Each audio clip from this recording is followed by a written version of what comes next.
Hoy, magwalis ka nga! Nay, parang masama po yung pakiramdam ko. Wala akong pake. Dumadahilan ka na naman ha. Oh, magwalis ka. Sige po. Oh, magpunas ka din dyan ha. Nay, lumalala po yung sakit na nararamdaman ko. Aba, galing mo din umarte no. Bilisan mo dyan. Marami pa akong papagawa sa'yo. Best actor? Anak? Anak? Anak? A few moments later. Ikinalulungkot ko pero malala na ang sakit sa puso ng anak nyo. Hindi ko po alam, Dok. Sorry, anak. Kailangan na natin tong palitan sa lalong madaling panahon. Gawin niyo po lahat, Dok. Kailangan natin na magdodonate ng puso. Ako na pong bahala.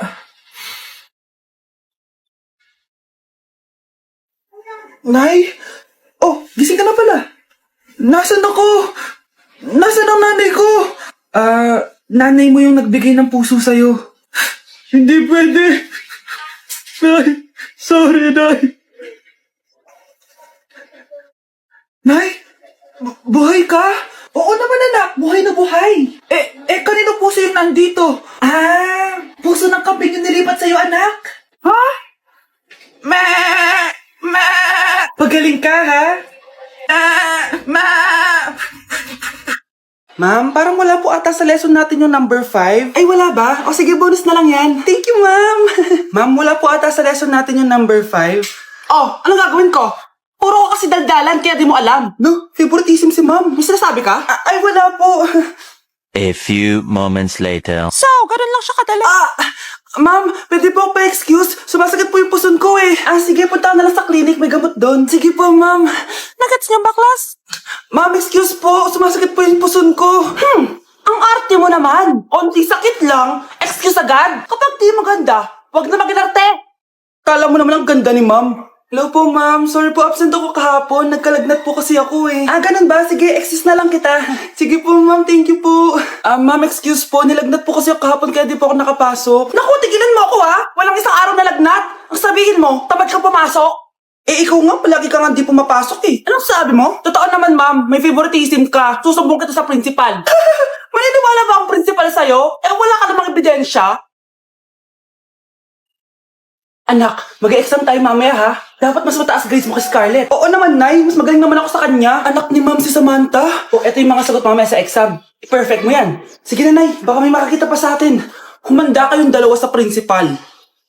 Tapos na yung maliligayang araw niyo.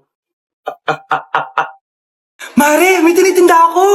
Ano yun, Mare? Pag ininom mo to, magiging super ganda mo. Talaga, Mare? Gaganda ako? Magkano ba yan? 5,000 lang, Mare. 5,000? Wag na, baka fake lang yan. Hindi to fake, Mare. Hindi ko bibili niya ng ganyan kamahal. Sige na, umalis ka na. Ayaw mong bumili ha. A few moments later. Aalokin pa ako ng pampaganda eh. Maganda naman ako. May kumakatok. Gusto mo ba magkajowa?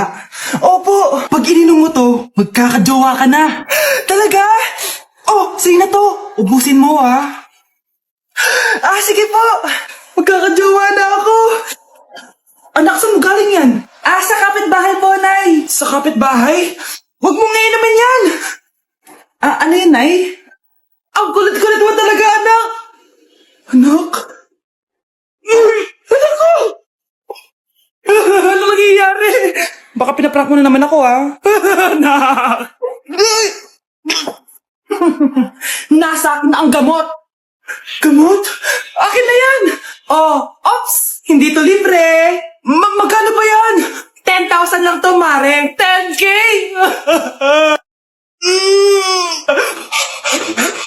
Breaking news! Ibibigay na ang 10,000 pesos kada pamilya. Mga anak, paghahati-hatihan natin to. O ikaw, dahil panganay ka, eto sa'yo. 2,000. 2,000? Ang dami nito, Nay. O kayong tatlo, tigo 1,000 na kayo, Thank you, Nay.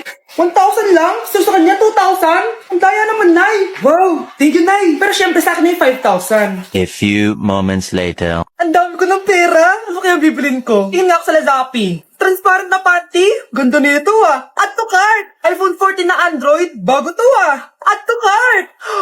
Itlog na ng T-Rex? Ang mahal! Add to cart! Okay ano mga binili nyo? Anay, bumili ako ng earphones galing China. Kaso parang iba yung tunog. Anong kakaibang tunog? 非常高兴其 Tapon mo na to, sira na! Ako na bumili ako ng makeup tsaka ng skincare. Tsaka yung natira pinang tama ng jowa ko. Hindi ka talaga mabubuhay na walang makeup at skincare, no? Ako na pinangbili ko ng skin. Ang angas! Ha? Anong skin? Anong gagawin mo sa balat? Ako na nag-review ako sa Starbucks. Wow, social! Review pa sa Starbucks. Bagsak naman. Lazapin delivery! Ano ba itong mga binili mo? Nandito na mga binili ko. Magkano yan? 10,000 lahat, ma'am. 10,000! Kulang pa pera ko. Nay, kailangan ko na daw po magbayad ng tuition. Kung hindi, babagsak ako. Tuition? Ay, Nay, dumating na daw po yung kuryente. 20,000 daw po. Kuryente? 20,000? Patayin niyo na lang ako. New Year na! Magbabago na talaga ako! Hindi na ako magagalit! Mga anak, kain na tayo! Teka lang, nasan yung kanin? Anay, huwag kang magagalit sa akin! Di pa lang ako nakapagsaing! Ano? Oh, kalma ka lang. Huwag kang magagalit. Sige anak, magsaing ka na! Sige po, Nay! Nay, naputol ko yung hanger mo! Oh, kumalma ka. Huwag kang papadala sa emotion mo. Okay lang yan, anak. Bili lang ako ng bago. Sige po, Nay. Ang weird naman niya. Hindi siya nagagalit. Nay, kumuha ako ng 1,000 sa wallet mo. Ayaw mo kasi akong bigyan ng pera eh. Oh, relax ka lang. Pera lang yan. Huwag kang magalit. Sige anak, mag-shopping ka lang. Go! Yes, easy money. Mga anak, matulog na tayo. Ikaw, ano gusto mo? Nay, kailangan ko pala ng one whole sheet bukas tapos ng glue. Kung kailan gabi na? Oh, relax ka lang. Anak mo yan. Bilan mo na siya. Sige anak, lalabas ako ngayon kahit alas 12 na para bilhin lang yung mga kailangan mo, no? A few moments later. Nay, bakit pala di na kayo masyado nagagalit sa amin? Kasi New Year na, nagbago na ako. Wow, Nay! So di ka galit kay tatay kasi kapit niya yung kapitbahay natin? Ano? Lagot, paano kakalma nito? Hi, Mars! Happy New Year! Mars, parang may nagbago sa'yo. Oo! Mamamatay tao na ako ngayon! Kapit ka pala ng asawa ko, ha? Halika dito! Okay, class. Oh, Jessica. Buti pumasok ka pa. Ang dami mo na miss na quiz. Bagsak ka na sa akin. Nagbakasyon ako. Na-stress kasi ako sa'yo. Ang dami mo kasi pinapagawa. Aba, bakit? Hindi lang naman ikaw ang pinapagawan ko. Lahat kayo. Ano ka dito, prinsesa? Oo. Sa bahay namin, ako ang prinsesa. Kaya kayong lahat, sumunod kayo sa akin. Pumunta ka sa guidance office. Hindi po, ate. You go to the principal's office. Tandaan mo, kami ang nagpapasahod sa'yo, di ba? Ano nangyayari kay ma'am? Hala si ma'am! Ang ganda-ganda ko na naghanap ka pa ng iba. Hala, heartbroken ata si Cheska. This sir, feeling main character kasi. Tumatawa ka? Masaya kayo, ha? Kapag heartbroken ako, bawal magmasaya. Ano naman kung heartbroken ka? Pakinamin. Oh, come on, Samantha. Hindi mo pa naman na-experience sa magka-jowa. Kasi walang nagkakagusto sa bukang yan. Hi! Ako pala si Scarlett. Bago lang ako dito. Oh, pake ko. Tsaka tanggal mo nga yung makeup mo. Dapat ako lang yung maganda dito sa school. Sino ka ba para utusan ako? Feeling main character? Kadiri? Anong sabi mo? Mag-sorry ka sa akin! Sorry! Not sorry. Tsaka mukhang asin kapag may ibubuga ka na. Nakahanap din ng katapat si Cheska. Walang yatong babaeng to. Ako ang main character dito sa school. Bye! Humanda ka sa akin. Nay, eto na po yung pagkain ni tatay. Thank you, anak. Pwede ba ako pumasok, Nay? Wag na muna, anak. Baka ma-stress yung tatay niyo eh. Sana gumaling na si tatay. Ang tagal niya na kasing paralyzed eh. Sige, Nay. Alis na ako. Mahal, papakainin na kita ha. Naglutuan ka ni Scarlett. Nay, eto na po yung pagkain ni Ano yun, Nay? Ang baho. Ay, anak, mamaya mo na ibigay yan. Papaliguan ko muna yung tatay mo. Nagpupo na naman. Sige, Nay. Tao po, delivery po. Ano po yun? Kay Susan po, importante daw po to. Si nanay. Ako na lang po magbibigay sa kanya. Nay, may nagpapabigay po nito sa inyo. Binasa mo ba to, anak? Hindi po, Nay. Wag na wag mo tong babasahin, ha? Sige po, Nay. Mamamalengke lang ako na uulamin natin, ha? Ikaw muna magbantay ng bahay. Ano yun? Bakit sobrang baho naman? Saan nanggagaling yun? Dito sa kwarto nila nanay. Tay, nagpupo ka na naman, no?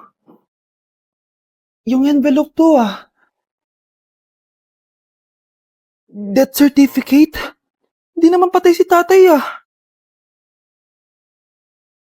Hello po. Buti naman po, ma'am. Sinagot niyo na. This is St. Peter's Funeral. Kailan niyo po ipapaimbasa mo yung asawa niyo? Isang linggo na rin po kasi baka bumaho po yung bangkay niya.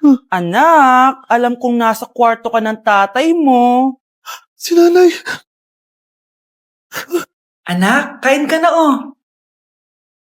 Darating yung mga kaibigan ko ah. Wag na wag mo ako ipapahiya. Ah, sige anak. Ay, andyan na sila. Oo, tapos nakita kami ng ex ko, di ba? Kayo pala yung mga kaibigan ni Scarlett. Gutom ba kayo? May pagkain dito ah. Ang pangit pala ng mama ni Scarlett, no? Isa lang yung mata. Huy, grabe ka naman. Naya na ba? Di ba sabi ko sa'yo, huwag mo ko ipapahiya? Kainis. Umalis ka nga dito. Huwag kita makita. Ah, sorry anak. Tara na nga, labas na nga lang tayo. May panira dito eh. Tara. Anak, sandali. Anak, Scarlett, graduation mo pala bukas? O tapos? Ah, si nanay ba yung aakyat sa stage? Ay hindi! Si tita na lang isasama ko. Papahiya mo lang ako eh. Buti pa si tita, kompleto yung mata. O sige, proud ako sa'yo anak ha. Kainis, bakit kasi isa lang yung mata mo? Balang araw anak, malalaman mo rin kung bakit. Diyan ka na nga, marami pa akong gagawin. Ano bang ginagawa natin sa hospital tita? Sumama ka na lang Scarlett, may kailangan ka malaman. Scarlett? Ikaw yung anak ni Susan, right? Oo, Doc. Ako nga si Scarlett. Ba't kilala mo ko? Oh, yes! I remember! Ikaw yung batang na-aksidente dati, yung nabulag yung kaliwang mata. Buti na lang dinonate ng nanay mo yung kaliwang mata niya para sa'yo. Kaya pala isa lang yung mata ni nanay. Alam mo, sobrang mahal ka ng nanay mo. Huwag mo siya papabayaan, ha?